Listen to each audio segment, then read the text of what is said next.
welcome from the view from the IDB, the annual meeting of the Inter-American Development Bank. I'm Silvia Pavoni, the economics editor of the bank, and I'm talking to Trinidad and Tobago's Minister of Planning, Bhoendradatt Tewarie, as well as with Alvin Hilaire, who is the Deputy Governor of the Central Bank of Trinidad and Tobago. So thank you both for your time. Trinidad and Tobago has a substantial banking sector in relative terms within the Caribbean region. What is the importance of the sector within the economy of Trinidad and Tobago? This sector is very important to the economy because, as you well know, finance is the fuel, so to speak, which really makes an economy go and which fuels the whole investment prospects and strategy within a country. So the financial sector is very, very important indeed. We have a diverse sector in that we have one state-owned bank.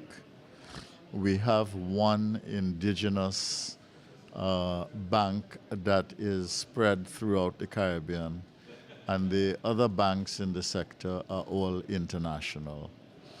So it's quite an interesting mix. And what is the contribution of the banking sector to the economy? And obviously the Caribbean has gone through a bit of a very difficult economic cycle in the past years.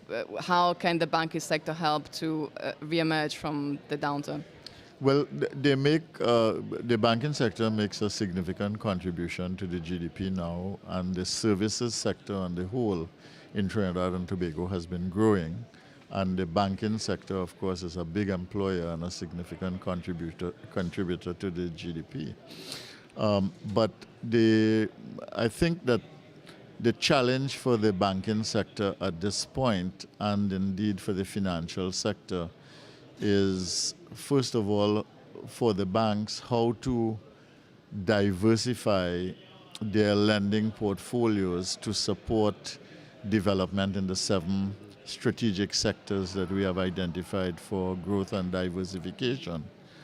And secondly, for the financial sector, how to evolve to the point of making available more sophisticated financial instruments that would create the conditions for a wider scope for investment in these financial instruments within the sector. Okay. And Alvin, what is the central bank's view on the banking sector? Obviously, you have an intimate knowledge with the data of both the local and international banks. What are the main points that perhaps represent a challenge for these banks? I think in Trinidad and Tobago, the banks are very important, as the minister said. Most of the credit that goes to the private sector is actually from the banking system. There is some financing on own financing and from the stock market and so forth, but there is a dominance of the commercial banks in private sector credit. What we've been trying to do is to foster this even more, and I think this is one of the things that the central bank is working on.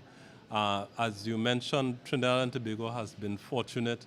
We've had the international financial crisis, but our banking system tends to be very conservative. And because of that, we have weathered this storm quite well. We have not had a subprime crisis like in the US or in other places. And I think we are trying to continue to beef up our regulation, our infrastructure, our supervision of the financial sector, and it's going quite well. And we are also trying to enhance the capital markets to have other options for financing of businesses. I know there is a plan to develop, to grow a local capital market. What is the latest status of this development? Well, it has a number of facets. One is on the regulatory side. We are trying to have more harmony among the regulators, the central bank, the Securities and Exchange Commission, and then also other players like the Deposit Insurance Corporation and so forth. So that is one prong, and then we are also working with the stock exchange to have more instruments for investors. That's great. And lastly, obviously, infrastructure is always an important component of any country's development. What are the latest news in this sector? Infrastructure? Well, Infrastructure is a significant part of government's role in development and also as a facilitator of investment.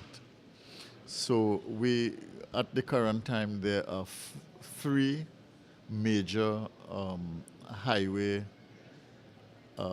construction projects in Trinidad and Tobago. One that will open up the deep south of the island and help to facilitate the development of what we call the Southwest Growth Pole. And that may very well link to the construction of a port in that part of the country, which anticipates not so much increased trade from the Panama Canal, but increase in the size of ships that will come in the post-Panamax period.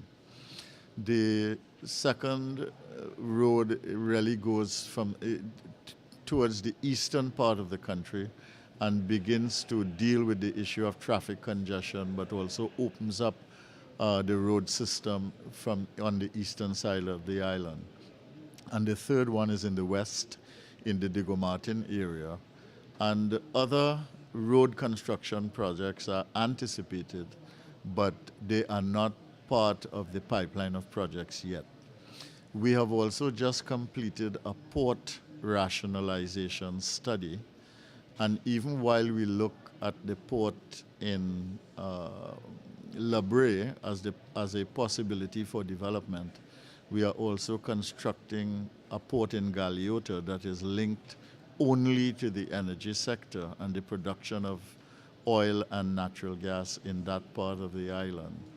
And that's in the northeastern part of the island.